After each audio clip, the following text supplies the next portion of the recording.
Welcome to the family here on Purple Mafia. I am your host, Paladino Joey, or Joey Owygen.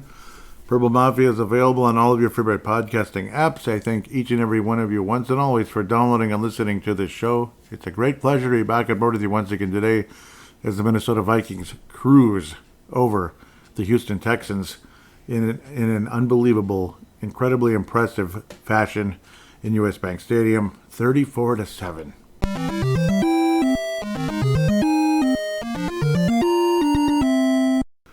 So yes, in case you were living in a cave, that was the final score, and it is real. So yes, 34-7, and that's awesome. Or like maybe you're stuck in a cave, maybe not living in a cave. You'd probably still be able to watch the game nowadays. Well, maybe. I don't know. I guess where the cave is. Yeah, I don't know. I'm just being silly and goofy here. But 34-7, this is the Houston Texans. A lot of us had a feeling this might be a loss. You know, they're this up-and-coming team. They're that fashionable team, and they look pretty good in their first couple games. Well, kind of. They looked awfully beatable against the Bears last week. I mean, Chicago looked like they were going to beat them, and Caleb Williams looked like absolute dog dookie versus this Houston defense. And, this offense looked like pretty good against this Houston defense. 34-7, but also we made C.J. Stroud look a lot like Caleb Williams last week against the Houston defense on Sunday Night Football. As remember, I was talking about that during that second and third segment. It's like, man, this is kind of... it's kind of a rough go. Like Caleb Williams just wasn't good. Obviously, C.J. Stroud is a lot further along than Caleb Williams. We'll see how he continues to develop for the Chicago Bears. For the Chicago Bears fans' sake and for Caleb Williams' career and all that. Hopefully he does. But obviously, for the Vikings, a lot of us don't mind another quarterback not doing so well in Chicago. But, I don't know. Wishing failure on someone isn't exactly fun necessarily. Unless it's a crazy, stupid tight end who wants attention every 5 seconds. We'll get off of that real quick. Things started out very positively, an early 14-0 lead in that first quarter. Again, very dominant offensively, very dominant defensively. Or should we just say precise offensively? Just excellent. Sam Darnold, very solid throughout the entire day, attempting 28 passes, completing 17. It wasn't like the most accurate, perfect game by Sam Darnold, but then again, I mean, who's going to complain about this? Again, like the yardage, 181, that doesn't have you like going, holy crap, that's absolutely nuts. But it still had that Kirk Cousins versus Detroit vibe. Remember how Detroit used to be the easy team to beat? They were the garbage team in the NFC North forever. And it's like, well, at least Kirk Cousins will win that one against Detroit at home. At least we're going to win that one usually until a guy by the name of Dan Campbell took over. But yep, the 3 or 4 touchdowns, 350 yards, quarterback rating of about 120. Well, he got the 4 touchdowns, no interceptions, which is the first time Darnold has ever had 4 touchdowns and 0 interceptions. So no grape jelly stain on his shirt, whatever you want to call it, like say a nice button-down shirt, whatever, on a Monday morning, yuck. And then you have that grape jelly stain. Nope, this time there's no stain. People were looking for it, supposedly in the office. 119.2 quarterback rating. Really nice game. Obviously, Sam Darnold, again, there was a terrible scare when you see him hobbling a bit and then collapsing down. And it's like, oh no. We saw that with Aaron Rodgers last year, and that was it. Gone. We saw that with Kirk Cousins last year, and that was it. Gone. Oh, God, please, no. Please. Don't be an Achilles. Nope, I guess it's a tweaked ankle, and he had his helmet on, started warming up, and went right back in after Nick Mullins handed the ball off. So, all right. So Nick Mullins did get in the game, but did not attempt to pass. He handed the ball off. And, of course, he did victory formation as well. Sam Darnold, insanely precise again. His overall numbers this year have been gorgeous. Aaron Jones, great game. Nice rebound after getting his first Christian Pound Memorial last week. That tends to be a tradition on this show and on and on Timberwolves Explosion and Brave the Wild. The other 2 sports shows I do, Timberwolves and Wild. I think you've heard of those 2 teams. So yes, those shows are out there. They are connected to Joey Owygen in the podcast universe. But 19 rushes, 102 yards, didn't lose the ball, no turnovers. Awesome. C.J. Stroud threw a couple of interceptions. Obviously, again, great defense by the Vikings overall today. That was the number one story. Cam Akers was wrapped up many times in the backfield. Wound up with only, well, he was the main running back today, which is awesome. Good for him with the Houston Texans.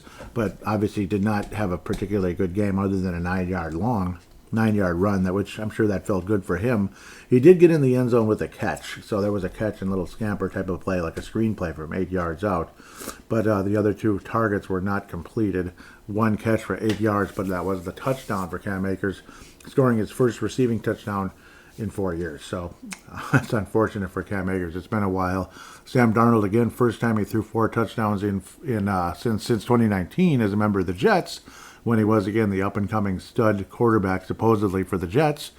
But obviously the organization was a mess. He did have a grape jelly stain in that game, so this is the first time no grape jelly stain when throwing 4 touchdowns. Only the second time in Sam Darnold's career. And again, it just reeked of like, oh, Lord, please, no. Don't be an Achilles. And nope, just a tweaked ankle, and Sammy D was Sammy Dimes, I guess you could say, dishing the ball. Beautiful. Justin Jefferson had 2 drops today. So the 2 targets that were failed were not incomplete passes in terms of Sam Darnold just, he overthrew him or underthrew him or whatever, or maybe just, throwaways, which are legal in this league. They're obviously very legal as long as there is a receiver in the area. But no, 2 actual drops by Justin Jefferson. At least one of them, there was nobody near him. It was a first down that ended up being a field goal. So that was unfortunate, I guess, but it doesn't matter in a game that turned out as positively as this one. Again, Aaron Jones, 102 yards on the ground, including a 39-yard scamper that almost got in the end zone, and this time he didn't fumble on the 2-yard line or something like that at the end of that play. So that's nice. Ty Chandler was wrapped up again. This is a very good Houston defense, but the Vikings were able to score. And again, turning the ball over in inopportune moments by the Houston Texans certainly did not help. The Vikings were flagged for roughing the kicker on a play, but that was, of course, not a situation where we ended up, giving up a first down, giving the ball back to the Texans. So it wasn't like that type of situation. The Vikings just had poor field position at the end of the day. Stefon Diggs, solid game, targeted 12 times, 10 catches for 92 yards, but did not have the dream play that he was, I'm sure, looking for. A spectacular play, that wound up like a 65-yard touchdown or something like that. Just not meant to be for Stefon Diggs. And the Vikings are 2-0 versus Stefon Diggs since leaving the Minnesota Vikings in a trade with the Buffalo Bills that brought us Justin Jefferson. So imagine Justin Jefferson on Buffalo right now. They'd be pretty happy. So that's how it goes, I suppose. Stefon Diggs did do a damn good job with Buffalo, but then became what he became here, a mercurial pain in the butt, basically, unfortunately. So that's how it goes sometimes. Receivers are kind of weird, and he's not the first, and he won't be the last, including a guy in Miami. C.J. Stroud, overall 31 attempts, 20 completions, 215 yards, but again, had the massive grape jelly stains all over his shirt with those interceptions, and was defended masterfully by Brian Flores, and of course these linebackers and defensive tackles. He was rushed and tackled and sacked several times in today's game. It was an insanely impressive performance. A lot of good games for, basically both of these teams have former players playing against each other. Like, say, let's be honest, Cam Akers getting a touchdown reception in the game, catch and go kind of type of, 8-yard play into the end zone. That must have felt damn good. So he's the one guy that scored against the Minnesota Vikings, was former Viking very recently, Cam Akers, who unfortunately also had an Achilles tendon a week after Kirk Cousins. It was the year of the Achilles last year. Depressing. Very depressing. And unfortunately, that was the second Achilles in Cam Akers' career. It was Achilles number 2. I'm not sure exactly. I can't remember which was right, which was left, but obviously with the Rams as a rookie, did get a Super Bowl ring as he returned for the Super Bowl in his rookie season and got the ring. Then last year, of course, it was the other ankle/Achilles tendon that popped. Unfortunately, gets the Falcons in a very impressive debut by Joshua Dobbs. Continuing, where the heck am I with this? So yes, players playing against their former team. Yeah, Diggs. Duh. Yeah, again, 94 yards. That's pretty good, but he didn't score. But still had some nice moments. He was arguably the best player on the offensive side of the ball. against the Vikings. Danielle Hunter, well, he didn't have a great game, and again, rolled up on, so he's the one that didn't have a particularly great game, and he was arguably the best of all of them, because he got multiple MVPs from the Purple Mafia show during the course of his run with Minnesota. I think he had, I forget if he had 2 or 3 season MVPs for the Vikings, at least according to yours truly on this show over the years. Impressive career for Danielle Hunter. Unfortunately, injury riddled later on until last year when he was great again. Make Danielle Hunter great again. Well, we did. Anyhow, Tim Settle Jr. did get a couple of sacks against Sam Darnold. Derek Bennett added one, as did Will Anderson Jr. So 4 sacks for the Houston Texans. Jonathan Grenard, the former Houston Texan, who was the replacement for Danielle Hunter. Kind of like a trade and less expensive version and all that cute stuff. 3 sacks. That's right, 3 sacks for Jonathan Grenard. Andrew Van Ginkel had a great sack, getting in there, using that speed and making the big play. Also 6 total tackles for Andrew Van Ginkel, AVG. We all love him like the angry video game nerd. Okay, just kidding. Great game for him. I thought the Vikings had 6 sacks, and I'm only seeing 5. They always leave out something, don't they? It's annoying. It really is. Jalen Redmond added a sack in the game late, very late in the game, which was like, it was already kind of over, and that was like, okay, yeah, it was very, very much over. Basically, like, PA would say during the course of the game, it was like preseason game number 3 in a lot of ways. Blake Cashman, not nearly as spectacular as last week, but still a overall really nice performance. Nothing to complain about. Van Ginkel came from the Dolphins, not from the Houston Texans, but Greenard and Cashman both coming from the Houston Texans. Shaq Griffin, also Houston Texan. It's just crazy. We love our Texans here. Jonathan Bullard, I think he was the other one with the sack, but it didn't count, I guess. Or unless they're not showing it here for some reason. I swear he had a sack in the game. Right? Yeah. Camus Gruger Hill, another Houston Texan. That big interception. Really appreciated that one. He also had a forced fumble in the game. A forced fumble where Stephon Gilmore was able to scoop that up. So that was another turnover by the Houston Texans in the game. A forced fumble, that was awesome. So you felt good about that in so many ways. Actually, no, that was an incomplete pass. That's probably why. So my bad. That's what changed things a bit. Yeah, it's like I'm still thinking about it, but yeah, things change during the course of time. But it was still a great play regardless. Ryan Wright, couple of punts into the 20 and an average of almost 50. Great game for Ryan Wright. Touchback for Townsend. Definitely not as good of a game for Houston, but he did have a long of 52, so good for him. Will Reichert made both of his field goals, including a 58-yarder where it was a doink inside. It went in, so good for him. Kyami Fireborn, also a long attempt that was missed. But both kickers made all their extra points, so good for them. Yay and wahoo. At the end of the day, Myles Gaskin at a 19-yard return. I know these are kind of like grasping for straws here a little bit, but it's a 19-yard return. That's rare, actually, kind of, sort of, in this day and age, as special teams are a little different and weird now, unfortunately. At the end of the day, even saw kind of a cute little sweep play with Jalen Naylor. It accounted for 3 yards. That's good, I guess. Yay. Jonathan Munt, a laser touchdown reception from Mr. Sam Darnold. And yep, that was his 4th touchdown pass after the scary moment with the ankle. It was like almost right after all that. It's like, wow, that was awesome. And again, Reichert adding the 58-yarder, partially because, yes, like no pressure and what the heck, let's see if he can make it. And yeah, he did. So obviously he's got the leg and it went through. So Will Reichert. Yes, sir. Fire, target destroyed, sir. Good job, Will.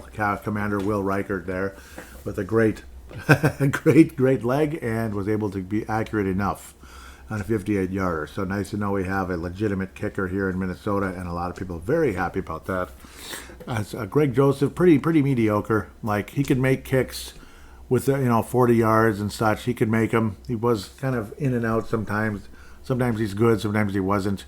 He had some strength, but he oftentimes missed on the long distance kicks. Like Greg Joseph, you just didn't have this like, oh yeah, he's probably going to make this one. And obviously, kickers, anything can happen. Ball might not be snapped well, it might not be held well, blah, blah, blah. But God willing, everything will be okay at the end of the day. And with Will Reichert, we're all pretty confident here in Minnesota with him. Not the most spectacular statistic day for a lot of people. Again, I mean, Darnold with the 4 touchdowns, that's great. Jones getting over, Aaron Jones, that is, getting over 100 yards on the ground. That's awesome. Really appreciate that. He even added 46 yards on catches and scabbers. It was a great overall fantasy day for Aaron Jones, which a lot of people probably do have him on their fantasy teams. So, yeah, total yards for Aaron Jones, almost 150. So 148, and the receiving touchdown on 5 catches. So he probably stands out the most statistically outside of Sam Darnold, again, the 4 touchdowns. I mean, and being pretty damn sharp at the end of the day. It's going to be tough to pass out when you look at Greenard with the 3 sacks, he was absolutely great. Camu Grugier-Hill kind of helped set the tone with that big interception. Also helped with the tip. Yeah, and the other guy who really set the tone early was Harrison Phillips. That's a sack that isn't showing up here. He got a sack. What's going on? His pass deflection led to an interception as well. That was the Camu Grugier-Hill interception. Harrison Phillips started out the game just absolutely phenomenal. Getting in the backfield and taking care of Cam Akers. But I also thought he had a sack. But I don't know if I'm going crazy here or what the deal is. Grugier-Hill with 2 pass deflections. One of them counts as the interception, I guess. That does count as a pass deflection. Well, it did get deflected. Cam Bynum also adding an interception in the game. Great overall game for him. That was like when Cam Bynum had that interception, that was pretty much it. Where KGH, I guess we can call him, Camu Grugier-Hill, that was, again, a tone setter. Like, this is not going to be an easy day for you, Mr. Stroud. It's going to be a tough one. Pat Jones II. Nope. Well, he did have 2 tackles in the game. Good for him. Definitely contributed, but didn't stand out like last week where he was awesome. Obviously, he was definitely a candidate for the Fran Tarkenton Award for sure for last week's show. Where do we go with this one? Other than, like passing out awards, other than that, just overall takes in the game instead of just, oh, this guy did this and that guy did that. Oh, yes, well, they did. Yes, they did do this, and yes, they did do that. And that's awesome. But overall vibes here are off the charts. This is kind of, how 2016, you came into the season, maybe you felt good, or no, you were scared and sad and this and that. The quarterback of the future, well, he had like the most devastating knee injury maybe of all time. It was a miracle he ever even set foot on a football field again, him being Teddy Bridgewater. But then the guy, you got in who was a former really highly touted pick, came in, had the talent.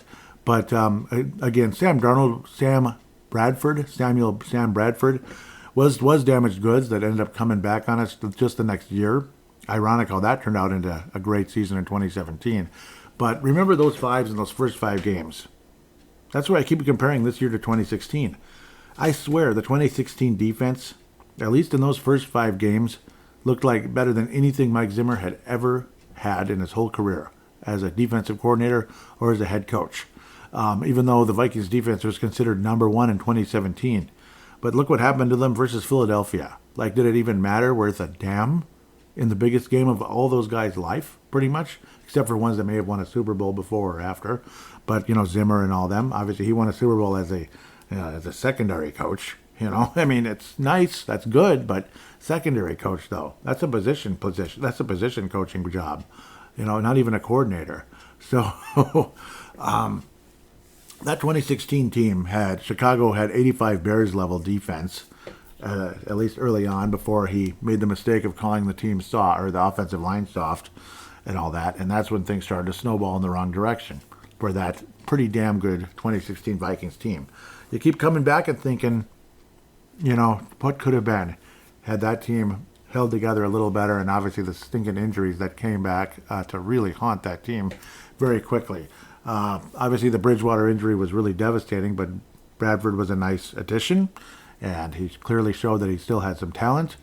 But then, of course, Matt Khalil with his, 19th injury, if he gave a crap anyway, it was out for the year. That was devastating. I know I've talked about this in previous weeks and all that, but this team is really kicking teams' butts, and it's an exciting vibe, to say the least. Ironically, as well, we are playing the same division we were that year. Like, the Houston Texans and such, and the Vikings remain undefeated versus the Houston Texans. So it's going to be cool to see how this season truly does turn out. I remember the Vikings I believe we had a really close, devastating loss, but I think that was 4 years later, if I remember correctly. Yeah, 2020. It was like a game where the Vikings lost by the skin of their teeth against a really good Titans team, and it was frustrating beyond belief. So, yeah. Again, it's just you feel insanely confident here. Darnold does not damage goods, and God willing, he never will be. Stay healthy, Sam. Stay healthy, Sam. But yeah, he's not damaged goods. And you still have the quarterback of the future. Did not have a injury that could threaten his career. At least we would think it wouldn't. No. The surgery is going to correct a meniscus. And then, a franchise receiver, which I suppose we had back then too, in Stephon Diggs. Veteran running back who was more durable, knock on wood, than a guy that was hurt in, was it week 3? I think the Vikings opened up that season 1-2 in 2017. That's another crazy thing. How that team finished 13-3, yet they opened that year 1-2. It's just ironic how all that turned out. That team had a chance to be spectacular, if not for a devastating injury after a devastating injury along the way in 2016 and even 17, losing our left guard. That was a really big loss and ended up haunting us versus Philadelphia about a month later. So, guys, stay healthy for the most part. This could be one of those magical seasons here in Minnesota. And then you still got the quarterback of the future, which could produce more magical seasons, hopefully even better as things move on in the next few years here. So really, really awesome feeling here in Minnesota right now. Again, I'm not dancing on the clouds because I won't be dancing on the clouds until we win a Super Bowl, But getting there will be insanely exciting. But then once you do get there, you got to win it because you never know when you're going back. You just don't know. Got to get it done, whether it's Sam Darnold or J.J. McCarthy at quarterback for Minnesota. So with that said, the awards for this show. Oh, man. It's like so many players on defense deserve mention. Obviously, Jonathan Grenard deserves mention. Andrew Van Ginkel, who's been an MVP candidate for the season so far for this team. Phillips early on helped set the tone. KGH, Camu Gruger-Hill, set the tone early on. Sam Darnold, overall, just another incredible performance. Looking like a better Sam Bradford in a lot of ways. Sam Bradford that can, stay healthy. Jonathan Grenard, amazing day. I'm going to have to give it to two players. One on offense, one on defense. Sam Darnold, yes. Another Fran Tarkington Award for Sam Darnold. But Jonathan Grenard, 3 sacks against your former club. That's insanely impressive. Again, Van Ginkel. Just overall, and Brian Flores is in a lot of ways like the MVP of the whole season so far. Kind of like he was last year. He absolutely was last year. No doubt. A team that was devastated offensively. And again, with this team, the vibes going in. Remember, not only, McCarthy having that sudden injury and it was really sad. Not only that, Mekhi Blackmon out for the year with an ACL. Not only that, no TJ Hawkinson. Who else? Oh, yeah, that other terrible, depressing, horrible story that happened on July the 5th. Kyrie Jackson dying in a car accident. Think about that. And then here we are. It's crazy to imagine that, isn't it? What awful vibes entering the season. Think about that. Mekhi Blackmon, first practice, ACL. That's just off the charts. Insane. Especially after, again, you lose a rookie that looked, extremely promising. And obviously the person's life is much more important than his football career. But still, yeah, it would have been really nice to see what he could do out there. And he's just gone forever. It's just devastating. But then here we are after all of that. Absolutely nuts. A great signing in Stephon Gilmore, no doubt about that. So that definitely helps with the whole Mekhi Blackmon injury at the very least. So Shaq Griffin, nice addition as well. That was a nice, kind of like a miracle signing in a lot of ways. He's been a big help. And again, another Houston Texan as well. With that said, the Christian Ponder Memorial, I don't think I really have one. Not even the punter or the kicker or anything. No. The punter didn't have one touchback. Will Reichert made all of his extra points, including a 58-yarder. Maybe just the upright for getting in the way and scaring us a little bit. Justin Jefferson dropped 2 passes. Yeah, no, I can't do that. You'd kill me, right? Somebody'd kill me for doing that. Nick Mullins, well, he got 0 yards on it. Yeah, but he was kneeling down. Jalen Naylor even gained 3 yards rushing, 31 yards receiving on 3 catches. Nothing spectacular. I guess here's one player I guess I can give it to. It just wasn't a particularly good day for him. He was the one guy that was kind of shut down and dominated a bit defensively. I guess Ty Chandler, but it's the most gentle little thing. Like, it's a tiny little thing, and I don't mean it in a horrible way. But I guess it's just a meh performance, I guess. Ty Chandler from last week to this week after a great game where Aaron Jones got it. So I guess it feels like nitpicking, doesn't it? But, well, 7 rushes, 13 yards, that's not too good. So I guess it has to be him at the end of the day if it's going to be anyone. With that said, or again, another player that could get it is on the Houston side for Danielle Hunter. He didn't particularly play all that great. And, of course, practically injuring Sam Darnold in a lot of ways. I mean, that was a close one. So those guys will share it as well. With that said, we'll take a quick break and come back and look at previewing next week. And, of course, look at all of the games a bit during the course of this week.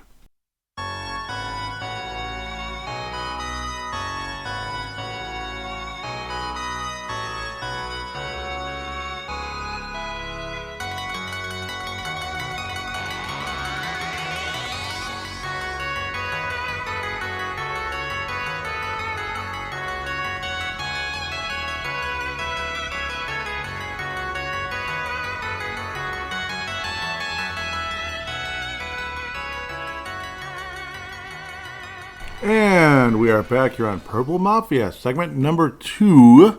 Time to look around the league, preview Packers week. And yeah, we'll see. Jordan Love is shooting for a return for next week. So we'll see, coming back from an MCL. That's right, an MCL. So that would be like only 3 weeks. So that'd be pretty fast. So we'll see. Usually 4 to 6 weeks with the MCLs, but who knows? These days people just come back, I guess. They come back from injuries regardless of how bad they are. So, flashing on the screen right now, Patrick frickin' Mahomes, yep, versus Kirk frickin' Cousins. So, it's kind of cool in terms of, well, you get to see these two guys duke it out in Atlanta, 7-0 so far in Mercedes-Benz Stadium, which, according to some publications, is regarded as the best stadium in the NFL. So, obviously, they've had some Super Bowls there. I don't know. Well, we'll move on. I'm trying to think. I think Patrick Mahomes played in the Super Bowl there, though, but that might have been Brady beating him versus, with the Bucs. No, that was in Tampa. That was the first home team. So I'm already correcting myself. That's a good sign, isn't it?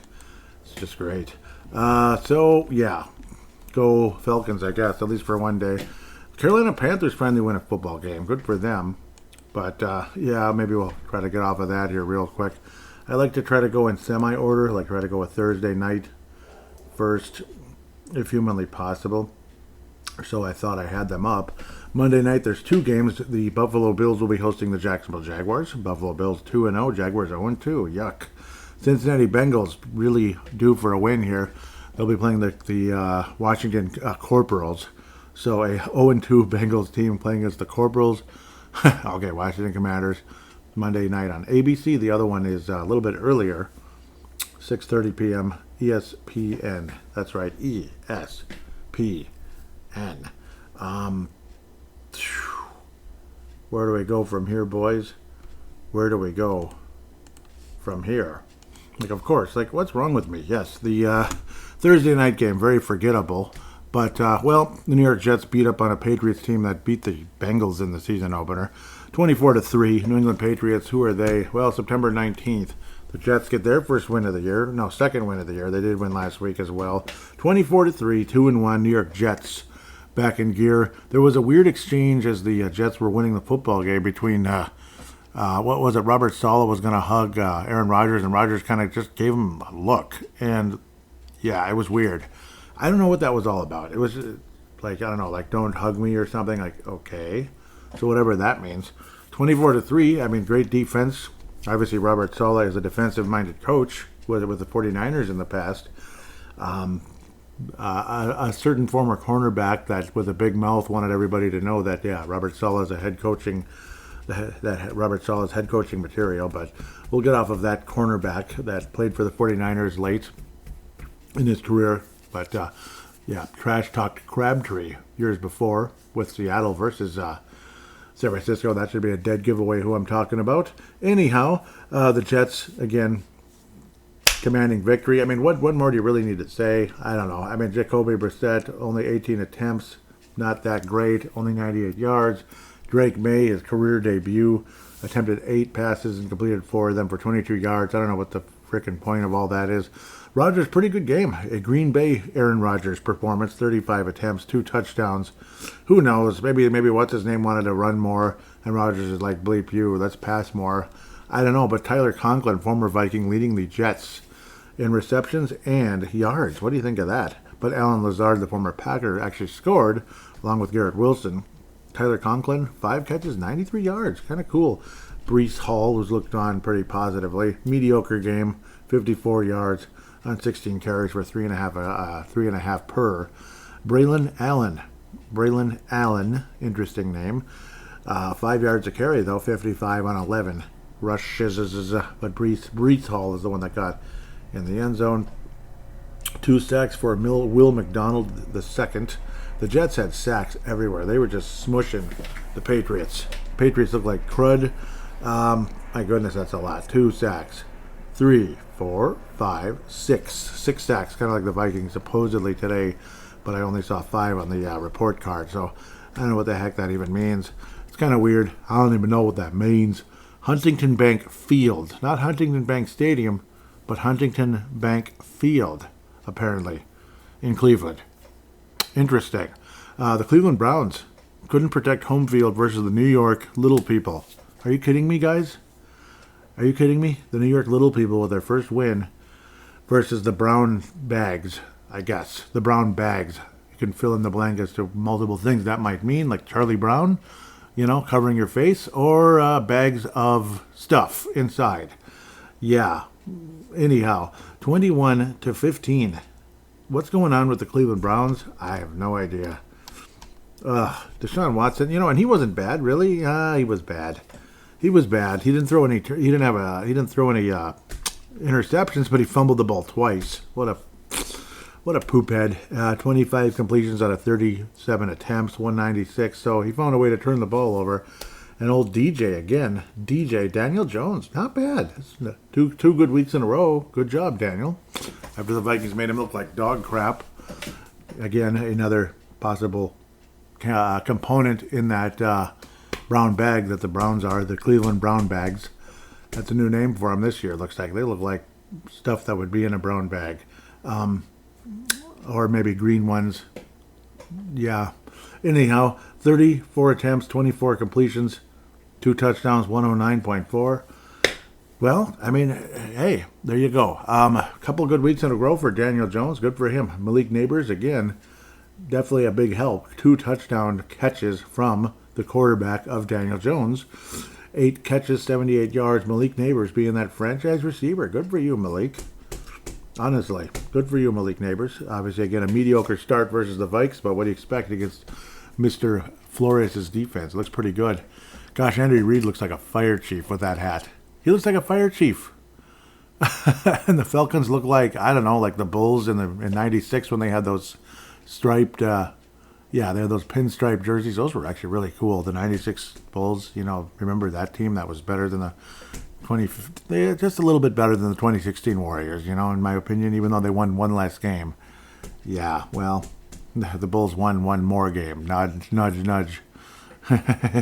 And lost a few less as well. Anyhow, I feel so bad about the Warriors losing that game. Heartbroken. Not.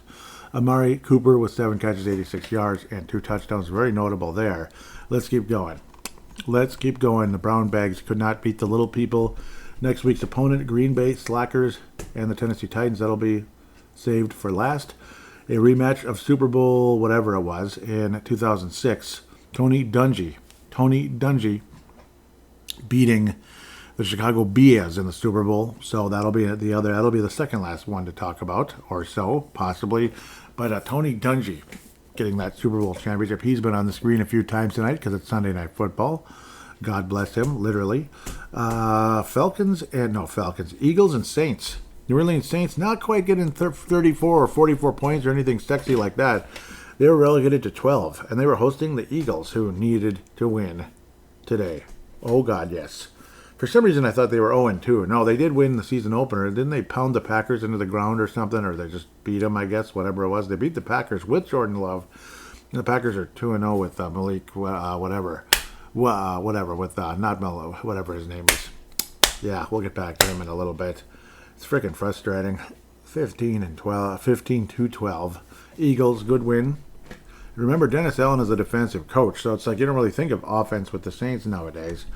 Derek Carr, who's normally actually one of the more clutch quarterbacks out there, wasn't clutch in the final stretch. That interception was the end of the game, as the Saints had a chance to drive down the field, possibly tie it or win it, and it was intercepted. The ball was intercepted with about 41 seconds left, and that was it, folks.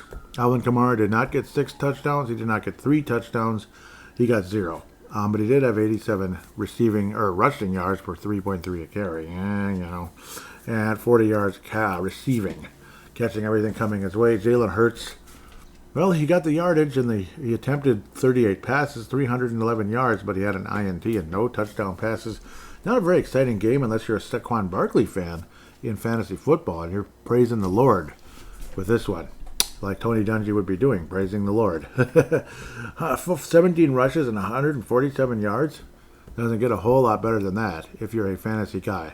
Jalen Hurts, if he's your starting quarterback, you're hurting. Yeah, he threw an interception, no touchdowns, and he fumbled the ball too. Jeez, man. Dallas Goedert.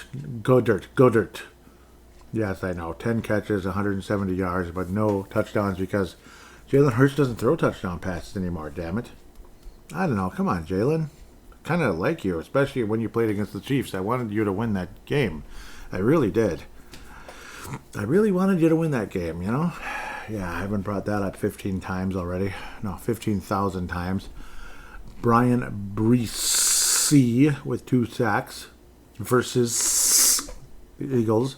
A lot of that was, of course, with the Saints. And then 1.5 for Carl Granderson. Cool name. Rolls right off your tongue. Sounds like a baseball player to me. But, there was a Granderson not that long ago with the Skanks. Okay, Yanks. But the Eagles win. They're 2-1. The Saints drop 2-1. So congratulations, Philadelphia, beating Nolans. And moving right forward, what is up with the Pittsburgh Steelers? People might think the Vikings are overrated at 3-0. You think we're overrated? The Steelers are 3-0. The Steelers are 3-0. Are you kidding me? Okay. What's up with the Chargers? Well, they lost their first game today, 20-10. What the hell? Arisher Stadium, great name there. Okay. Well, the Bumblebees beat the Bolts, I guess. The Pittsburgh Bumblebees. Justin Fields, well, he was good enough. Actually, he was pretty good, except for the stinking interception, the grape jelly on his shirt. Come on, Justin. Settle down, man. 32 attempts, 25 completions. That's pretty good. 245 yards, touchdown, but he had that grape jelly stain with the interception. Najee Harris, Mr. Do-Everything, 70 yards on 18 carries. Mediocre, not terrible. But, and Cordell Patterson is alive. He is a Bumblebee with the Pittsburgh Steelers. 4 rushes, 33 yards. Not bad for the Bumblebees' secondary running back there, you could say. Fields also ran the ball into the end zone. Might not be the worst backup quarterback in the history of the world. In fact, he's not a bad quarterback at all, honestly. He's one of those guys, give him some time, I guess. But obviously, no, he's not a franchise leading star like he was probably supposed to be. I don't know. Maybe the Bears kind of put him in too early and stuff, kind of like they might be doing with a certain guy right now. The Falcons are threatening. Good for them. Mahomes threw an interception. That's what happened. Yeah, threw an interception into the end zone. Yeah, well, kind of something like that, right in front of it. Yeah, good. Good. But that's the other thing with Mahomes, though. He might go out there and throw 2 interceptions. He might have a meh game at best. Then they still friggin' win. God. Or they start the season like 3-3, and they finish 10-7, 11-6, and they still win a friggin' Super Bowl. It's like, God, I hate that so much. Can't you just go away? Please, please go away. Justin Herbert completed 2/3 of his passes, but just another mediocre performance for Justin Herbert. Another one. 18 attempts, 12 completions, one touchdown, no interceptions. Taylor Heineke is a bolt. Good for him. 2 completions for 24 yards. J.K. Dobbins was kidding in this one. He was absolutely kidding. Steelers defense is awesome. And that's why they're 3-0. It's not because, the spectacular offense there in Pittsburgh, even though they have weapons, and I consider Justin Fields a weapon, because he is. He's decent. He's decent. He's got the athleticism at times, and he's a capable throwing quarterback. He's just, I don't know. Again, I don't think he's a franchise guy. I don't think he's Lamar Jackson. I don't think he's Steve Young. I don't think he's whatever. But he is what he is. He's okay. Maybe he's going to keep getting a little bit better. Maybe he might be at least I don't know. Maybe he'll be their Sam Darnold, I guess. As good as Sam Darnold looks right now with the Vikings, which looks like a legitimate starting quarterback in the NFL right now. Oh, yeah. He does. Tampa Bay Schmucks got schmucked by the Denver Broncos? What? This is just one of those games, that drives Viking fans crazy. Like say, oh man, we're so good this year. Yeah, everything looks promising. And then a team like Denver comes in your house and makes you feel like crap right out of the gate. And it just never ends. 14-0. Are you kidding me? They were down 14-0 to the frickin' Broncos. Come on, guys. Seriously, come on. Get serious now. Like, wake up. You're down 14-0 to the Broncos? Really? And they lost. The Bucs lost. They only scored 1 touchdown. The game was literally over when it was 14-0. Do you realize how stupid that is? The Denver Broncos? 26-7. 26-7. Bo Nix must have listened to my criticism a little bit. Well, it's not like he was that great. Okay, he ran one in. Good for him. He is mobile. He's got his little Steve Young action going on there. Or whoever else you want to compare it, mobile quarterbacks to. It could be anybody that's mobile, regardless of what they look like. 9 rushes, 47 yards, and a touchdown. Javonte Williams fumbled the ball. Tyler Batty was a Batty, all right, with 70 yards. Good for him. 43 long, did not get in the end zone. Baker Mayfield had the grape jelly stain. Yep, he had a Baker Mayfield kind of a game, in a way. Yeah, this is kind of like Baker Mayfield with Cleveland. 33 attempts, 163 yards. 33 attempts. 163 yards, 1 touchdown, 1 interception.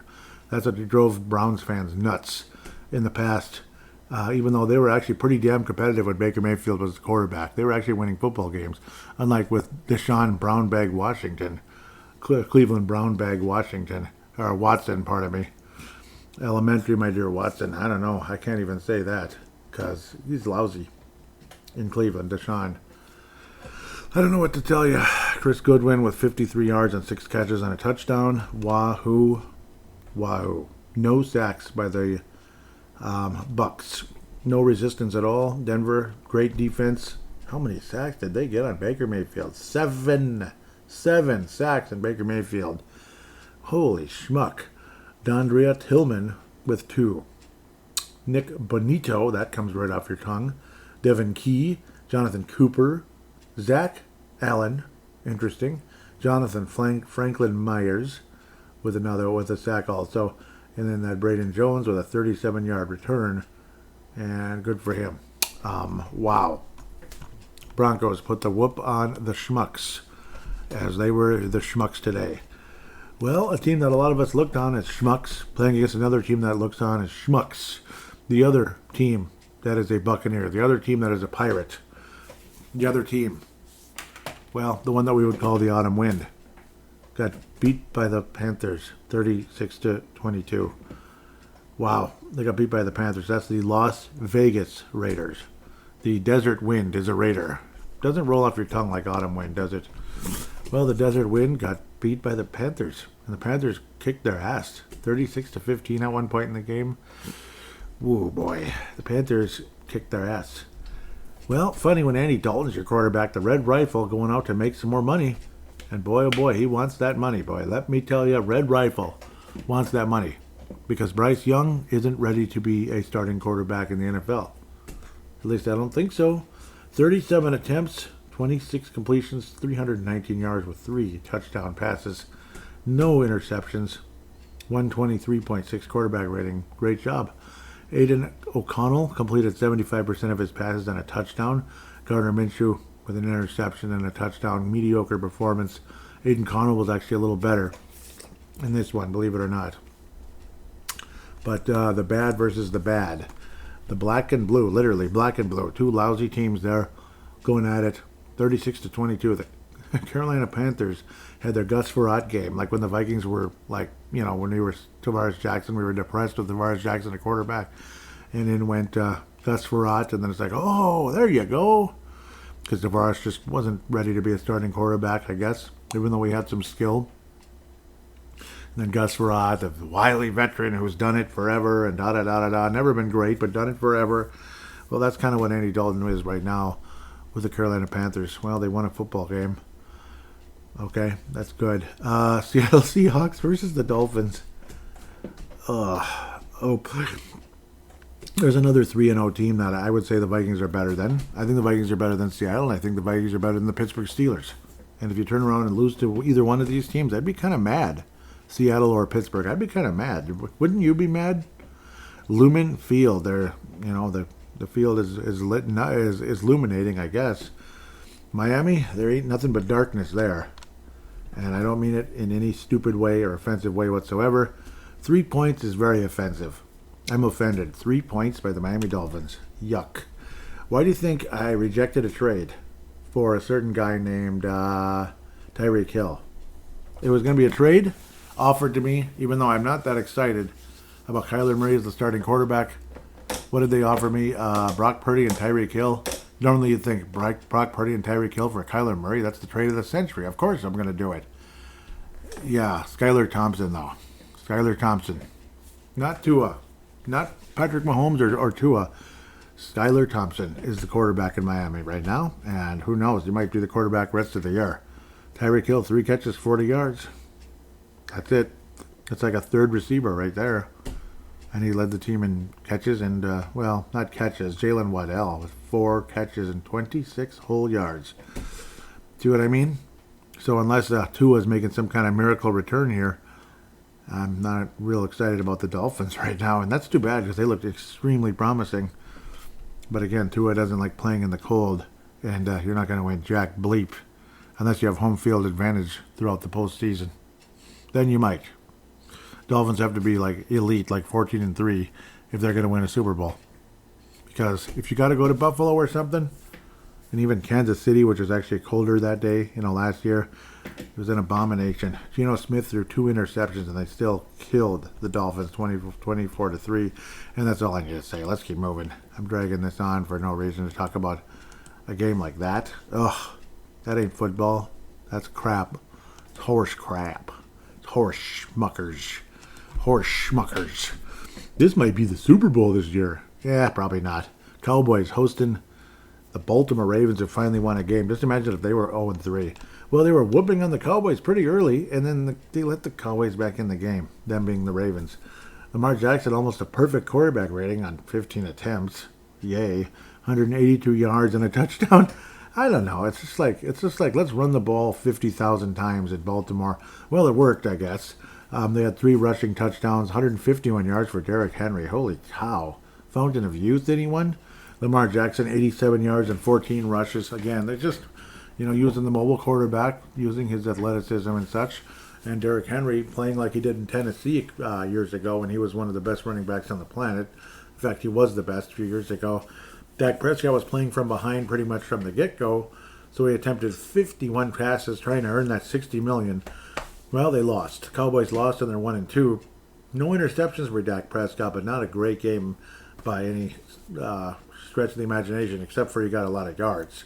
Good for him. He was good. He was good, but to me, not like a legend. He's not a legend to me. No, he's not. Talented guy, but no legend. Nope. Baltimore got it done by running the ball and running the ball and running the ball and running the ball and running the. You get the idea. Kyle Van Noy also with 2 sacks in the game. Cowboys with 0. But what do you expect? Lamar Jackson ran all over the place.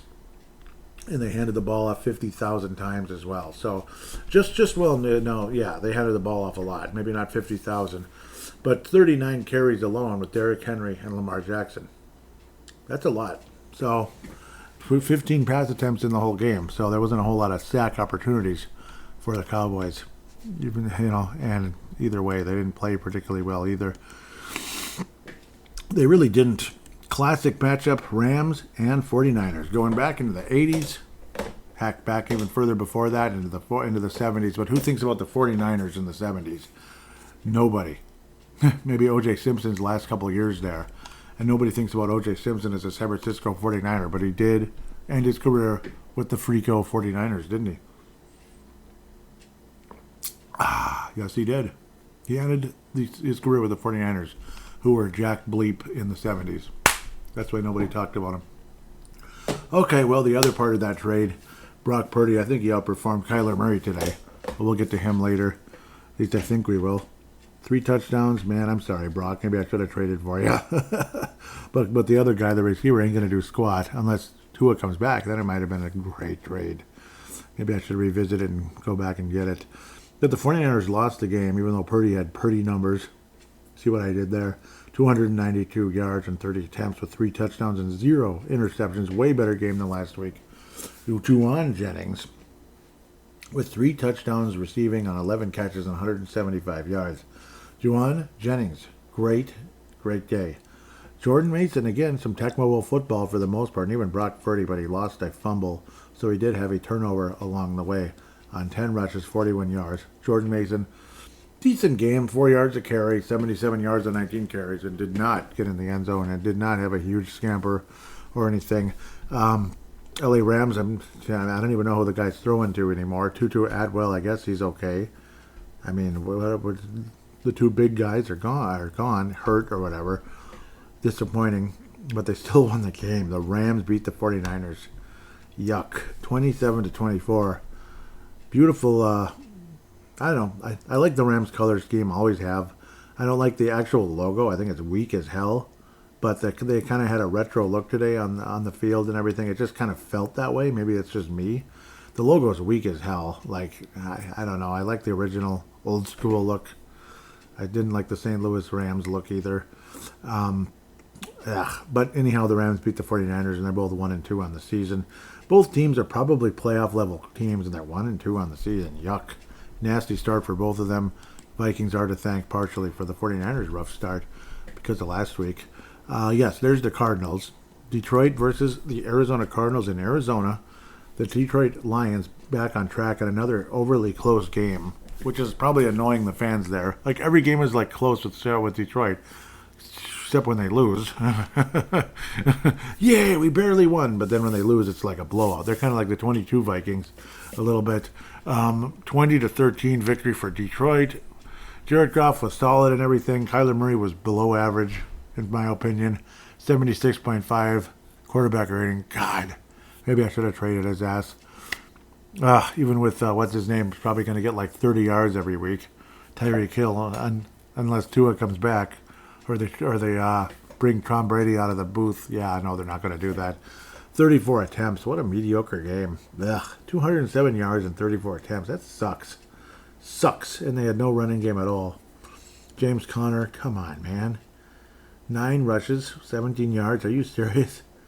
David Montgomery was a lot more serious. A little Tecmo Bowl football right there, along with Jahmyr Gibbs.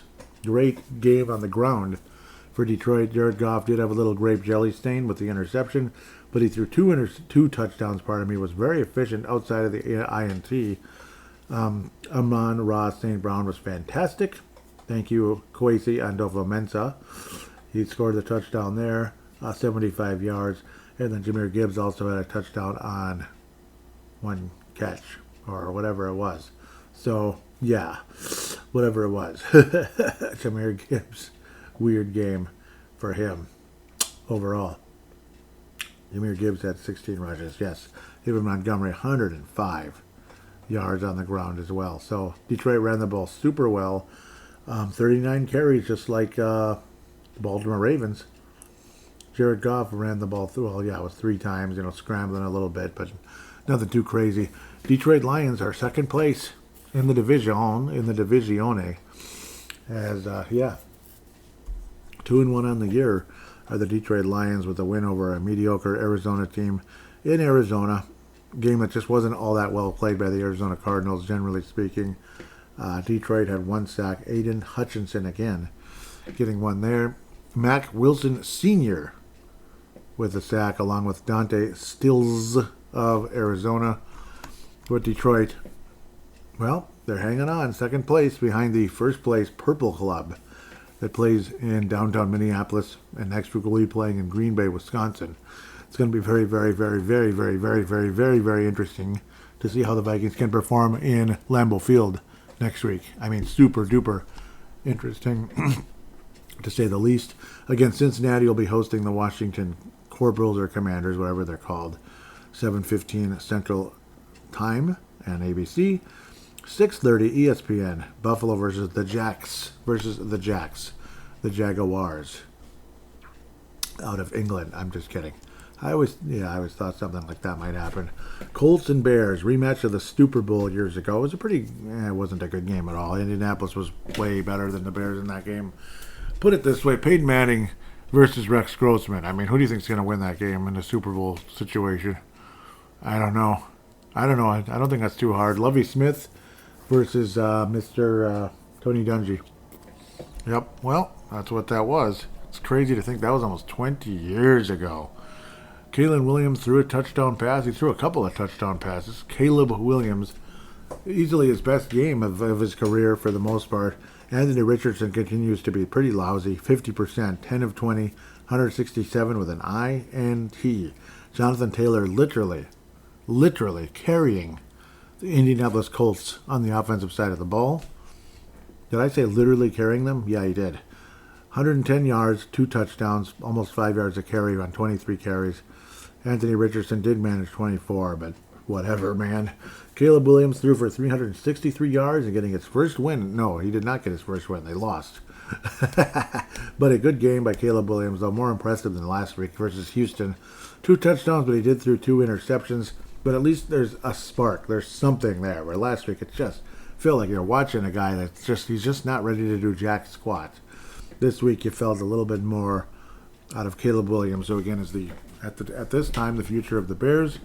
Rome Odunze with 6 catches and 112 yards and a touchdown. Cole Kmet rolls right off your tongue. 10 catches, 97 yards and a touchdown.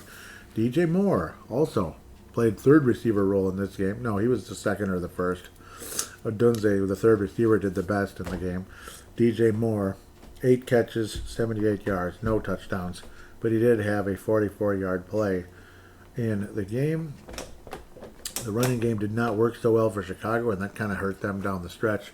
Caleb Williams was good, but not great. Again, with multiple interceptions at the end of the day. And the Colts knocked the Bears down to 1-2, and in sole possession of last place in the NFC North. They are in dead last because the Lions and the Packers have 2 wins, and the Vikings have 3. The Bears are in 4th place, which some of us had a feeling. And like I was saying, coming into the year, I'll believe it when I see it with the Bears. Right now, I don't believe it. Caleb Williams, I don't see it yet. Not trying to be rude, I just don't see it yet. We'll see, Still might be something. Tennessee Titans and the Green Bay Slackers. Next week's opponent, the Packers are considered the 3rd place team, and probably appropriately so. Will Jordan Love play? Maybe. Malik Willis has at minimum been a really nice placeholder for Green Bay. And it was Malik Willis versus Will Levis. Whereas in the past they were competing for who was going to be the quarterback of the future, who was going to be the starter with Tennessee. How it was multiple quarterbacks who were highly ranked in the draft, but slipped. And Tennessee wound up taking both of them in back-to-back years. Interesting. Well, they made a decision. Malik Willis, bye-bye. Will Levis, stick around, buddy. 2 touchdowns, 2 interceptions on 34 attempts, 260 yards. Willis of Green Bay attempted 19 passes at 202 yards, did not turn the ball over, but also ran for 73 yards, including a touchdown, as he overall had the better day, even though Will Levis had 2 touchdown completions. Good for him. But an overall frustrating start to the season for the Tennessee Titans, who stink. They're 0-3 on the year. They're not good. I remember even saying that in the season preview, like Tennessee's not going to do jack this year, even though they have some pretty big names there. Tony Pollard, but he's a running back on his second team, and that doesn't always work out so good. I don't know what to tell you. Green Bay won comfortably in this one, and that's another reason why they didn't really run the ball much anyway. In Tennessee, it's not Tony Pollard's fault that they lost this game. 30-14, the Packers were all over the Tennessee Titans. They're a team that's hung in there very nicely. 2-0 with, I'm going to get Will Levis and Malik Willis mixed up like 50,000 times in this game because it's like they're both on the Titans, right? No, obviously not. Alexander also had a pick six. Jair Alexander, the elite secondary, defensive back, whatever, for the Green Bay Packers, had a pick six on Will Levis. One of those interceptions ended up being fatal for the Titans, who are not Titans at all. They're wimps. Tennessee wimps versus the Green Bay Slackers. Good for them. Green Bay Packers, well, will it be Malik Willis? I think if it's Malik Willis, I think we fluster the Vikings defense. I think flusters him enough for a win. But, I mean, even Jordan Love, the Vikings can absolutely win this football game. It does have that annoying, it's the first loss of the year type of thing going into Green Bay. It's a pain in the ass. We don't win there all the time. History between the teams is very rich. I will not be going over a whole lot of detail here because if I do, we'll be here until forever. This show will be 3 hours long. Too much history between the Packers and the Vikings. I'm already 1 hour plus into the show as we speak, so I got to chill out. The overall record between the two teams is pretty close still, even though for years and years ago, it was neck and neck, like back in the 90s. Of course, that's a long time ago. Green Bay dominated for a while, and then Minnesota kind of caught up, and then Green Bay dominated again. But 66, 58, and 3, Green Bay and Minnesota, 66, 58, and 3. Crazy to think we've had two ties in fairly recent history with the 3 missed field goals by Mr. Carlson of the Minnesota Vikings. Then we had that tie with Flynn at quarterback, I believe, versus, it was no Aaron Rodgers and no Brett Favre. It was real weird. And I think we had a backup quarterback in there as well in that game. I always Christian Ponder was the starter. I forgot about that. I guess, Matt Flynn, who was so weird. That was kind of I don't know, it was kind of a cool, interesting situation, not having Favre or Aaron Rodgers at quarterback for an entire game. It was weird as hell, but kind of funny at the same time. Oh yeah, Jeff Locke was a Vikings punter back then, man. All these familiar names back in the day. Blair Walls made all of his kicks, but it was a tie game, 29-29. No, 26-26. Sorry, Vikings were crappy. 2-8-1. The Packers were meh because Rodgers had a broken shoulder, I believe, in the game, or was it shoulder? The collarbone was later. That was with Vikings linebacker. Who was that guy? Yeah, Vikings, infamous Vikings lineman. Yeah, disappointing for a while, and I always made fun of him. Yeah, not Dwayne Rudd, but the one years later. Yeah, we'll talk about that some other time. But those are the ties. No, the recent ties, and there must have been one way back in, I think, way the frick back, right?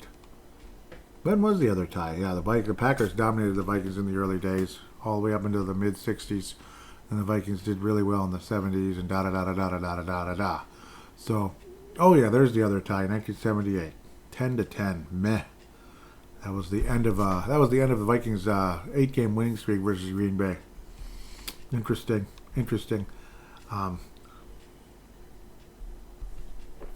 Because last I checked, ties aren't wins. So that was the end of that winning streak. What's going to happen with the Vikings and the Packers? It's tough to say. The Flores defense is so good, it's hard to doubt him. Sam Darnold has been so good, it's hard to doubt him. The Vikings running game is all over the place. It's like, okay, this week it's this guy, that week it's that guy, kind of. But one of the two guys is disappointing after that. It's kind of funny. Good thing for the Falcons is at least Kirk Cousins is planting. But yeah, there's a classic. Just couldn't complete the pass. Still, it's a 7-7 football game. Christian Watson is a nice receiver, isn't he? For Green Bay, Jaden Reed, Emmanuel Wilson. Josh Jacobs is the main running back. It's like, yeah, but he didn't do too much today. Only 3.1 a carry on 14 carries. Tennessee sometimes does something right. Where do we go from here? Yeah, they have a very aggressive defense. Remember that over the years in Green Bay? It's been going on for a while. Even with the guy, that came from there. Came to us, yeah. 2 sacks for Preston Smith. 2 sacks for Devontae Wyatt. Sack and a half for Kingsley Enigbear. Yep, Enigbear. A sack for Lucas Van Ness. Yep, geez, that's a familiar name. Edgerrin Cooper, half of a sack. Quay Walker, half a sack. Isaiah McDuffie, half a sack. Geez, that is an aggressive defense in Green Bay. 6.5, 7.5, 8. 8 sacks. Jeez, 8 sacks. Tennessee sucks, but still 8 sacks though. 8 sacks is a lot. And I'll spell though the standard way. I'm not going to do the THO thing.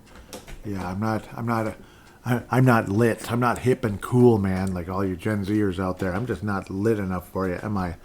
Or even millennial, but whatever. No, I'm not a millennial either. I'm a Gen X, dang it. I liked Atari and Nintendo, and it was good enough, dang it. No, it was good enough. I loved it. It's more than good enough. It was awesome. Gameplay's more important than graphics, dang it. It is. So, just like if you can actually complete a pass and win a football game versus looking pretty doing it. You know what I'm saying? Like your pretty little dance after scoring the touchdown. How about score the touchdown first, huh? Instead of working on the dance. Trying to be like, flashpoints all the time. But anyhow, enough about that. A winnable game, no doubt. The Vikings should be the better team. In fact, we might be the best team in the division. We really might. Detroit's been kind of messing around. They have this 1999 Vikings vibe. Like they were better the year before. Detroit. Like that might have been their chance last year. I don't know. Nah, they're still dangerous. But I don't know. They kind of have that 99 Vikings vibe where they'll still be a dangerous team, but I don't know. Not as ugly of a start as the 99 Vikings, but we'll see. As for the Packers, they're obviously a huge threat. Obviously, the Vikings won in Lambeau last year and then got obliterated the next week, like much later in the season when Jordan Love became a better quarterback. I think either way, I'd be surprised if Jordan Love comes back that he's going to be like outstanding. Coming back from an MCL after just 3 weeks, I don't know. His mobility is not going to be at maximum. I got to think he's going to be a bit ginger. 3 weeks, and I would hope the Vikings can beat Malik Willis. I would hope the Vikings can get the job done and beat Malik Willis. He is 2-0 as the Packers quarterback, but Josh Dobbs is 2-0 as the Vikings quarterback too. Malik Willis is a better quarterback than Josh Dobbs. No offense, Josh. He just is. He's better. He's a decent quarterback. A legitimate number 2. Not a number 1, but a number 2. Will Levis will probably be a number 2 in very soon as well. We'll see. Tennessee's going to be awful and maybe go for a top quarterback in the draft. They're going to have to. It'll be their 3rd quarterback taken in recent years. The Vikings should win this football game. You either get like a ginger Jordan Love or Malik Willis's magic wand is going to run out of magic points, I think. At least for 1 week. Malik Willis can clearly win football games, but who did he beat? The Colts? They suck. The Titans? They suck. Is he going to beat the Vikings? Is he going to beat Brian Flores' defense? Nah. Kirk, did you do it? Yeah, nice completion there. 18-8. Oh, but then there's a flag. What happened? What happened? Kirk's not exactly celebrating. It wasn't a touchdown. I think it's a penalty on the Chiefs from just the way I'm viewing things here. I don't see the Falcons going like, what? I see the Chiefs kind of with that blank stare like, really? The old fire chief there, Andy Reid's the fire chief there in Kansas City now. He's trying to, that's what he likes. I swear he looks like a fire chief with that hat and that outfit and the mustache and the glasses. Yeah, he's the fire chief. That's going to be his new nickname. Holding on the defense, penalty declined. Yep, no kidding. Because what was it, like a 50-some yard gain there? Nice play, Kirky. But, it's a touchdown. I didn't think he was in. Oh, Kyle Pitts got a touchdown. Well, that's the Pitts, Kansas City. That was a funny one. 55, 56 yards. I guess it was a touchdown. I guess. I thought he was down, though. Yeah, that's a stupid play. What are you doing? Yeah, let's just knock the guy over. That was stupid. Oh, what's going on here? Yeah, it was a touchdown, right? Sorry, I'm just... I'm intrigued by that right now. It was not a touchdown. Okay, then why'd you say it was, you clowns? Yeah, I thought he was down at the 1. That is a touchdown, right? Come on. Yeah, it's a touchdown. Okay, good. I'm actually rooting for the Falcons because I freaking hate the Chiefs. If you hadn't figured that out the last 4 or 5 years, I hate the Chiefs. God. Ugh. Plus, who's the team that put us in our downward spiral historically in 1969 anyway? The frickin' Chiefs, baby. So, of course, I hate them. Anyhow, the Vikings will beat the Green Bay Packers. It has trap game written all over it, and it just might end up being one. There's always that possibility. You know, the Vikings let their guard down, have a meh game. Darnold is a mess or whatever, or gets sacked a lot, like the protection goes downhill. Darrisaw had issues with cramping today, and O'Neal looked like he might have tweaked his ankle as well. So that's those guys are kind of important, just a little bit, right? So hopefully Darrisaw and Ryan O'Neal and again Darnold are healthy going into next week with the ankle with both Darnold and Brian Hill along with Brian O'Neal. Brian Hill, that's a basketball coach years ago. Brian O'Neal, I apologize if I said Brian Hill a couple times.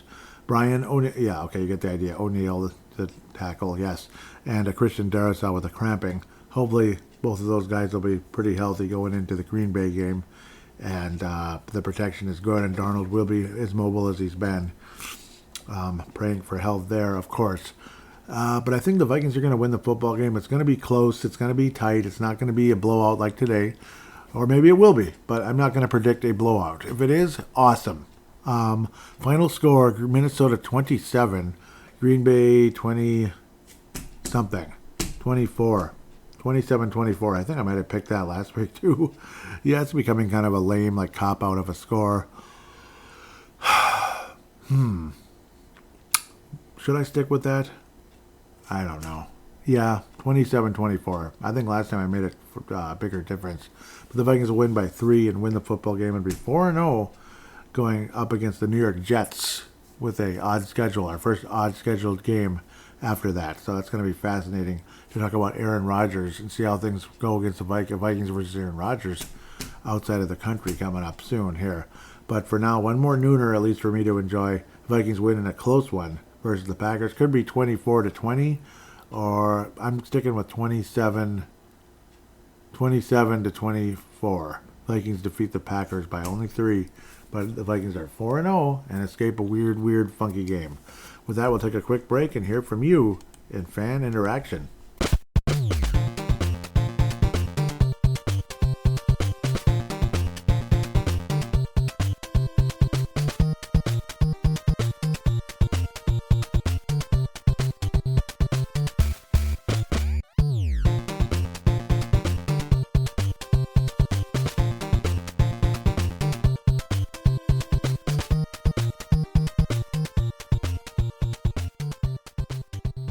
And we are back here on Purple Mafia segment number 3, fan interaction segment. I went a little longer than I would have probably liked in segment number 2, but, well, there isn't a whole lot of interaction, though. I mean, thankfully, it looks like Twitter is actually fairly positive, pretty busy. Facebook is just dead. What happened? Am I getting shadow banned again? Gosh, I feel like I'm getting shadow banned on Twitter, and I absolutely got shadow banned on Facebook a couple years ago. Instagram, there's almost nothing ever, dang it. Oh, what happened to Mike Dale? What happened to you? Hope all is going well there. Oh, I miss those awesome comments by Mike Dale. I really do. I hope nothing weird's going on the Facebook page.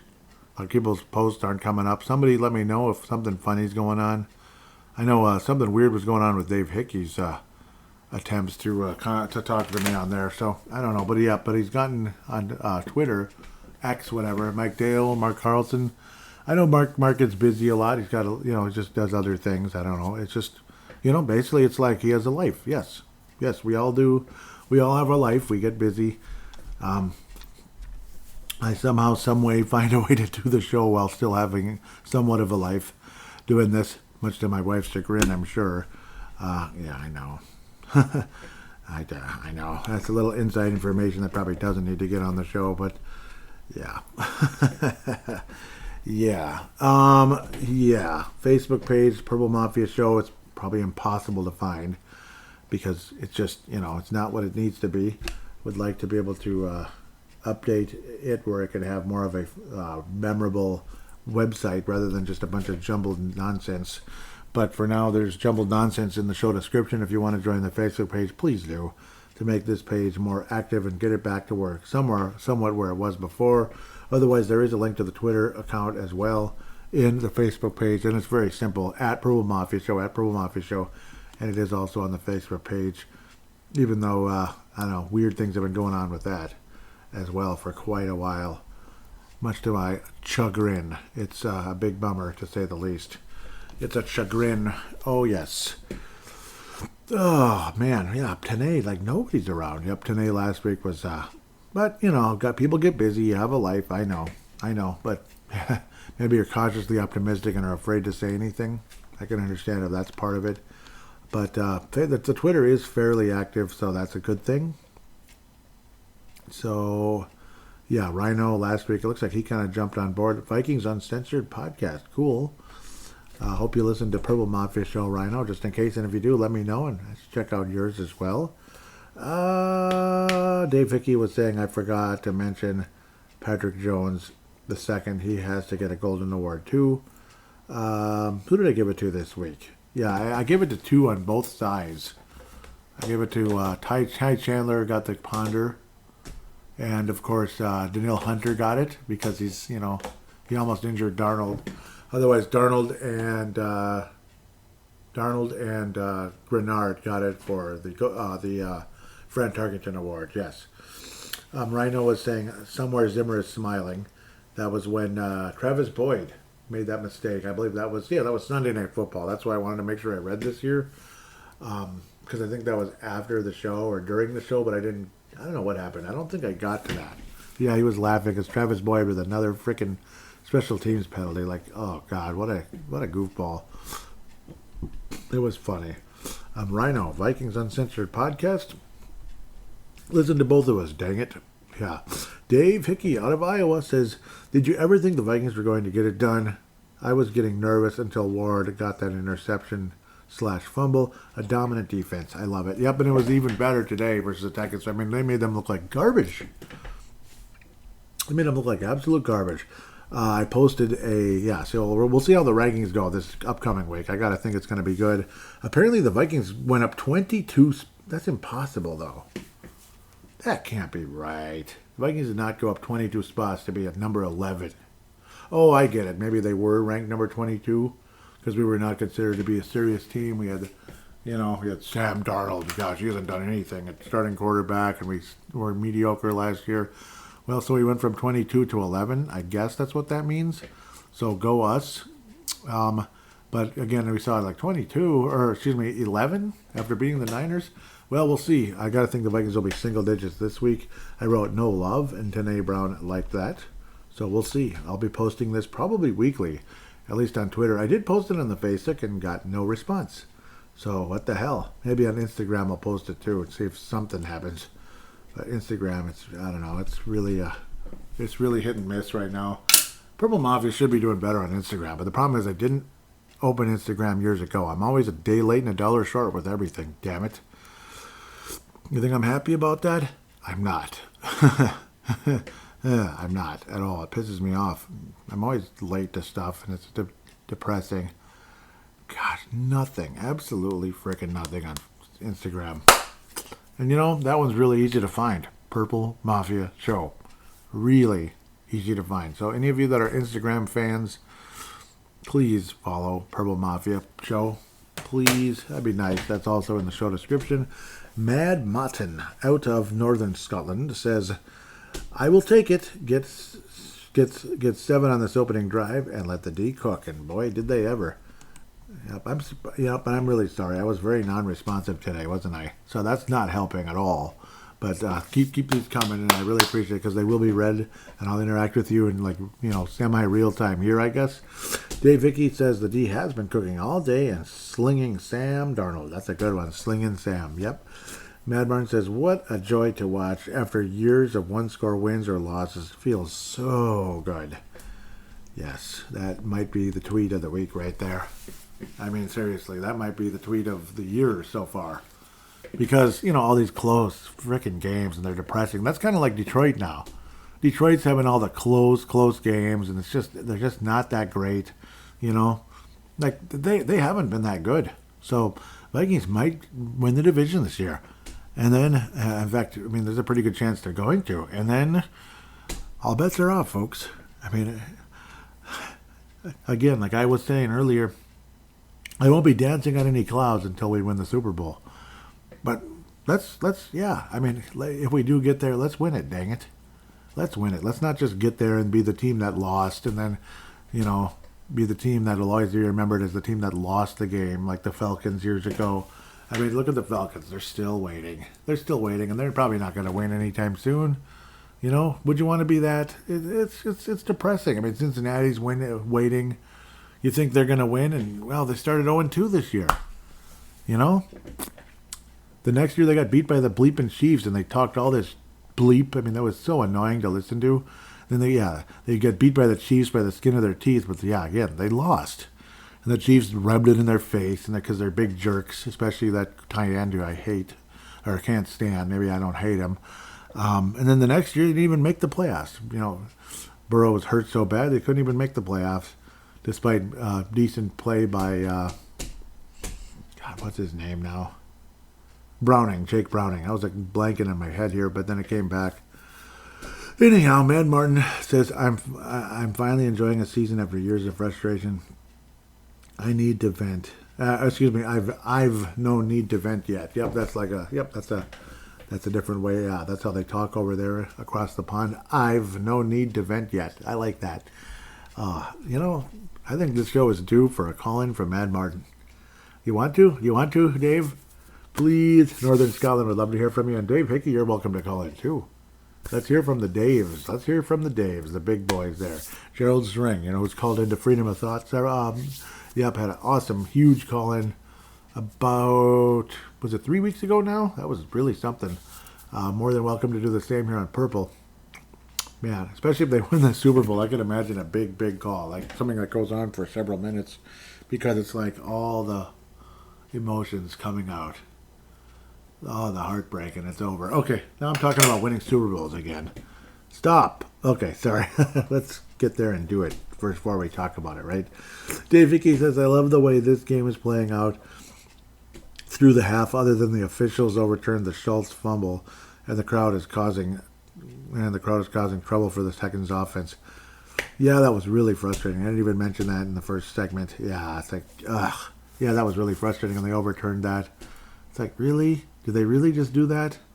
It was really frustrating. What was it, like an incomplete pass, I believe? And the crowd was like, ooh, Dave said, I need Ty Chandler to score here, and unfortunately, Ty did not. He had a pretty meh game. Yep, Man Martin was up there. That feels so good. That was the tweet of the year, I think. The Dave Hickey thing, though, like the D has been cooking all day and slinging Sam Darnold. That was awesome, too. Huge. And what a joy to watch after years of one-score wins or losses. Feels so good. Yep, it really does. It really does, Dave. So, thank you, guys. That was great. Both of you are getting a platinum-laced gold star for this show. Love hearing from Rhino. You get a gold-bladed silver star. Yep. So, really appreciate all three of you. You really, you helped carry the show today in a lot of ways, in the fan interaction especially. But guys are great. Really appreciate you so much. I miss you, Mark Carlson, Gerald String, Tanae Brown, Mike Dale. Where are you? Oh, I miss you guys. What happened? So maybe you'll be back for Packer Week. We'll see. I don't know if I've been doing. Hopefully I didn't do something wrong here lately. Not interacting enough, or The show has been shadow banned for the 1000th time. I don't know what's going on. It's weird. This show, Purple Mafia, has the weirdest stuff happening to it at times. Like the Twitter doesn't make any sense. The follower it's like the follower thing is like stuck at the same number forever. That just doesn't happen in any other Twitter account on the planet. I don't get it. It's just like stuck. You don't think something weird's going on? And of course, this is, yeah, I'm definitely not blaming Elon Musk. It was way before that. Kirk, what are you doing, buddy? What was that? That was weird. Like, really? It's another Kirk Cousins blue screen of death play. Luckily, it did not result in a turnover.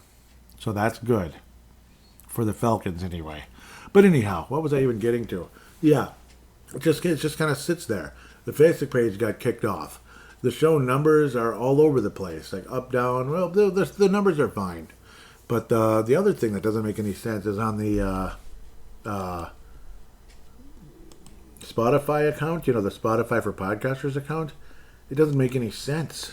It's like saying how like 0 people have listened to the show on Spotify. That's impossible. Impossible. Like it's like only a couple of like all the analytics for this show are completely different than all the others. Like it makes no sense. So I have no idea what the heck is going on. Like, did the show get banned for some reason? Like, what happened? It's weird. The one thing that's accurate, I guess, is you get the group like the states and all that stuff. That's good.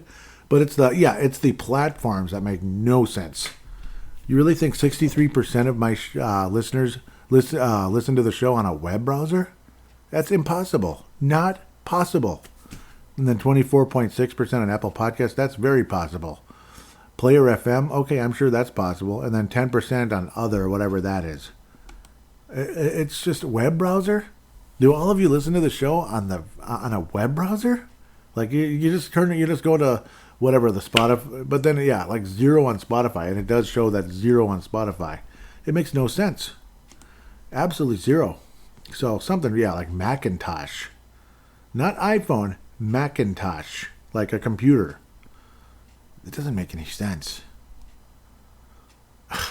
Makes no sense. Maybe that's an Apple TV, but I think it would say Apple TV, right? So, because I've seen Apple TV on one of these before. I just don't know. I'm very confused. Purple Mafia's got a real weird... So, sorry if I'm getting kind of into going down a weird rabbit hole here, but I don't know. I think it deserves some question. And if any of you have any idea what's going on, let me know, because this has been going on for a long time. This is not new. It's been going on for a while. I don't know if it's because of freedom of thought or what, but it's not okay to think, I guess, according to them. They have thoughts other than what they want me to think. I don't know. But even that show will say it makes more sense. Apple Podcasts, web browser, Player FM, Spotify, CastBox, and then the other is less than 2%.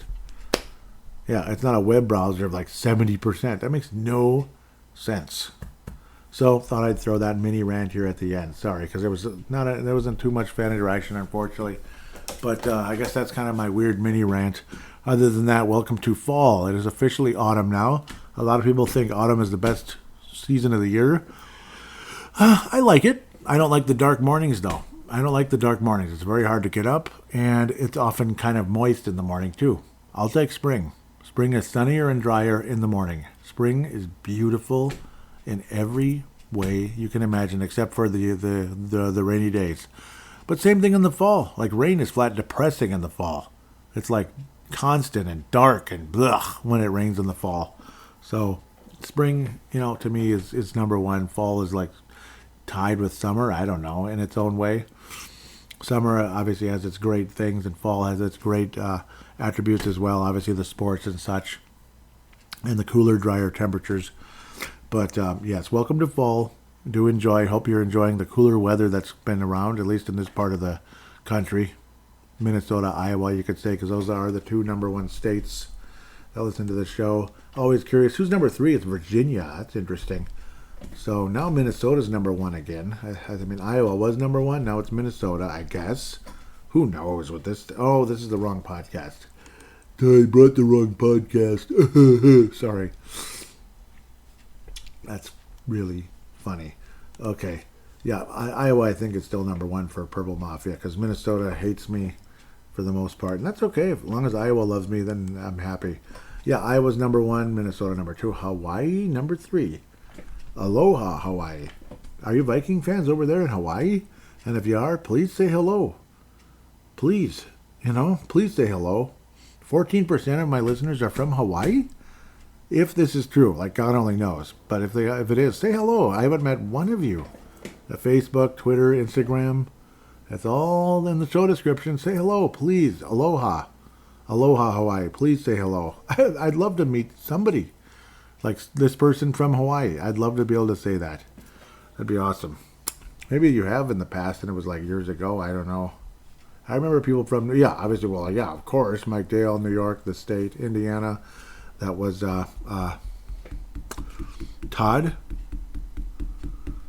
Yep, there was Todd from Indiana. I remember him. Yep, cool guy. Kansas, Florida, Illinois, California. That's Anthony from LA and some others. South Dakota. Yeah, Tony, right? Where are you, Tony? North Dakota, Georgia. Love to meet you. Say hello sometime. Iowa. I mean, Iowa's just like legendary for Purple Mafia. Oh, Mark Carlson, Dave Vicky. Gerald String is South Dakota, of course. Yep. So, and Nebraska in the past. So, yep, I've been babbling here. I apologize, but maybe some of you don't mind that too much. Kind of drug this on, but I don't know. Just some thoughts, I guess. Some kind of closing thoughts, I guess, going into this. But very encouraging. Minnesota Vikings season so far. It's been a lot of fun. Last year we were in a very different mood right now. We still had an expensive quarterback. We were all pissed off. No idea what the real future was going to be. And, now we have a better future at the quarterback position one way or another. So, and with the whole team, the franchise going forward. And then you're 3-0 on top of that, beating two really high-end teams. After beating a mad team at the beginning of the year. It just set the tone. You go out and beat the Giants. You lose to the Giants. It sets the tone for a terrible season. But you beat the Giants comfortably. Okay. Sets the tone. Like, okay, at least this team's going to be decent. And then you beat the Niners. Okay, maybe we're going to be more than decent. And then you annihilate the Texans, and it's like, okay, maybe we're really going to be pretty good this year. So we'll see. Going into Green Bay, that's the next test to see just how serious this team is going forward. We'll talk about it next week for sure. Final thing, please put a positive rating. That's another thing that reeks of shadow banning and such. I'm not going to keep going down that rabbit hole, but yes, please put, if you can, a 5-star rating on Apple Podcasts, Spotify, one of those if you could. It would really help the show. I really need your help with that to get the algorithms going in the right direction because something weird's going on. And I think I've made that rant enough. Something weird has been going on with the show for a very long time. It's like almost like restart the whole feed of the show and see what happens, but who knows? It might make it worse. I'd get like 12 listeners or whatever for the next like 10 years and then finally just quit because it never gets better. So that's pretty much what happened with Facebook. Like it just died on me. And that's the end. That's been the end of it ever since. That was intentional grounding. Hello. No flag. Of course, Patrick Mahomes isn't going to get one there. That was intentional grounding, folks. Come on. But anyhow, we're not watching live football. I am right now, but you're not because this is a recording for you. With that said, have yourself a wonderful week. Take care and Skol Vikings.